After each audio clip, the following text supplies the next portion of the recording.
ಸಾಕ್ಷಿ ಮುಟ್ಕೊಂಡು ನೋಡ್ಕೊಳ್ಳಿ ಶಾಸಕರು ತೊಗೊಂಡಿಲ್ಲ ಜನಕ್ಕೆ ಗೊತ್ತಿದೆ. ಈ ತಾಲೂಕಿನಾಗ 3,000 ಜನ ಒಂದು ಮನೆಗೆ 20, 25, 30 ಸಾವಿರ ರೂಪಾಯಿ ಕೊಟ್ಟರೆ ಅವ್ರ ಆಸ್ತಿ ಗೊತ್ತಿದೆ.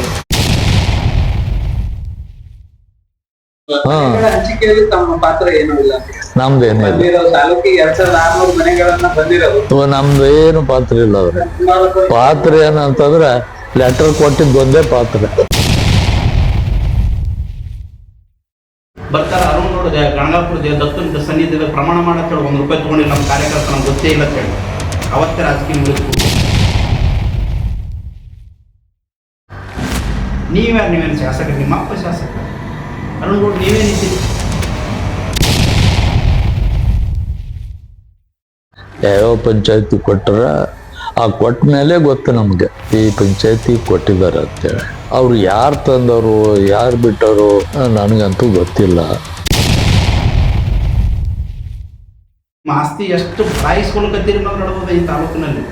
ಹೇಳೋರಿಲ್ಲ ಕೇಳೋರಿಲ್ಲ ಅಂತಕ್ಕಂಥ ಪರಿಸ್ಥಿತಿಯಲ್ಲಿ ಅಬ್ಸರ್ವ್ ಮಾಡಿದ್ರೆ ಅಧಿಕಾರಿಗಳು ನಿಮ್ಮ ಕೈಗೊಂಬೆ ಆಗಿ ಏನೆಲ್ಲ ಮಾಡ್ತಾ ಇದ್ದಾರೆ. ಈಗ ಶಾಸಕರು ಹಿಮಾಲಕರು ಅಂದ್ರೆ ಬಹಳಷ್ಟು ಜನ ಇರ್ತಾರೆ. ಅದ್ರ ಚಲೋರು ಇರ್ತಾರೆ, ಕೆಟ್ಟವ್ರು ಇರ್ತಾರೆ. ಎಲ್ಲ ತರದ ಬಂದು ನಮ್ಮ ಹಿಂದೆ ಇದ್ದೇ ಇರ್ತದೆ. ಅದಕ್ಕೆ ಸಮರ್ಪಕವಾದಂತ ಸಮಂಜಸವಾದಂತ ಉತ್ತರ ಕೊಡಕ್ಕೆ ನಾವು ಯಾವಾಗಲೂ ತೆಗೆದಿದ್ದೀವಿ. ನೀವು ವೇದಿಕೆ ರೆಡಿ ಮಾಡ್ತೀವಿ. ಲೀಸ್ಟ್ ಮಾಡ್ಕೊಂಡು ಬಂದು ಕೇಳಿದ್ರೆ ನಾವು ಉತ್ತರ ಕೊಡ್ತೇನೆ.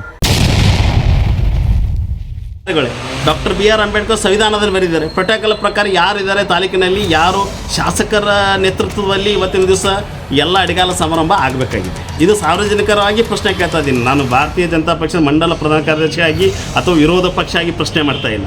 ಸಾರ್ವಜನಿಕ ಪ್ರಶ್ನೆ ಮಾಡಿದಾಗ ತಾವು ಇದು ತಿದ್ದುಕೊಂಡು ಮುಂದಿನ ದಿನಗಳಲ್ಲಿ ಇವತ್ತಿನ ದಿವಸ ಶಾಸಕರ ನೇತೃತ್ವದಲ್ಲಿ ಏನು ಇವತ್ತಿನ ದಿವಸ JDS ಮುಖಂಡರು ಆರೋಪ ಮಾಡುತ್ತಿದ್ದಾರೆ, ಅದಕ್ಕೆ ಉತ್ತರ ಅವರು ಕೊಡ್ಲಿಕ್ಕೆ ಸಿದ್ಧರಿದ್ದಾರೆ. ಇವರು ಉತ್ತರವನ್ನು ತಗೊಳ್ಳೋದಕ್ಕೆ ಸಿದ್ಧ ಆಗಬೇಕು. ಸಾರ್ವಜನಿಕವಾಗಿ ವೇದಿಕೆಯನ್ನು ಇವತ್ತಿನ ದಿವಸ ಪತ್ರಿಕೆ ಮಾಧ್ಯಮದವರು ಕೂಡ ಇವತ್ತಿನ ದಿವಸ ಒಂದು ವೇದಿಕೆ ಸಜ್ಜು ಮಾಡಿದ್ರು. ಅವ್ರೇನು ವೇದಿಕೆ ಅಂತ ನೀವು ಕೇಳ್ತಾ ಇದ್ದೀರಿ. ವೇದಿಕೆಗೆ ನಮಗೂ ಬರಬೇಕು ಅಂತ ಹೇಳಿದರೆ ಅಲ್ಲ, ನಾವು ಮಾಧ್ಯಮದವರು ಕರೆ ಕೊಡ್ತೀವಿ ಸರ್. ಅದಕ್ಕೆ ನೀವು ಬರ್ಲಿಕ್ಕೆ ತಯಾರಿದ್ದೀರಾ? ತಾಲೂಕಿನ ಒಬ್ಬ ಹಿರಿಯ ರಾಜಕಾರಣಿಯಾಗಿ ಅಫ್ಜಲ್ಪುರ ತಾಲೂಕು ಭ್ರಷ್ಟಾಚಾರ ರಹಿತವಾಗಿ ನಿರ್ಮಾಣ ಮಾಡಬೇಕಾಗಿತ್ತು ಅಂತಂದರೆ ಹಿರಿಯ ರಾಜಕಾರಣಿಗಳೆಲ್ಲ ತಾವೆಲ್ಲ ಇದಕ್ಕೆ ತಯಾರಿದ್ದೀರಾ ಸರ್? ನಾವು ಬರ್ತೀವಿ. ಅದ್ರಾಗ ಏನು ಎಲ್ಲೆಲ್ಲಿ ಭ್ರಷ್ಟಾಚಾರ ಆಗಿದೆ ಅಂತ ನಮ್ಮ ಮಾತು ಸರಿ ಇದ್ದರೆ ಸರಿ ಅಂತ ಹೇಳ್ತೀವಿ. ನಮ್ಮ ಹಿರಿಯ ರಾಜಕಾರಣಿ ಅಂತ ನಮಗೇನೋ ಮರ್ಯಾದೆ ಕೊಟ್ಟು ನೀವು ಕರೆಸ್ತೀರಿ, ನಾವು ಬರ್ಲಿಕ್ಕೆ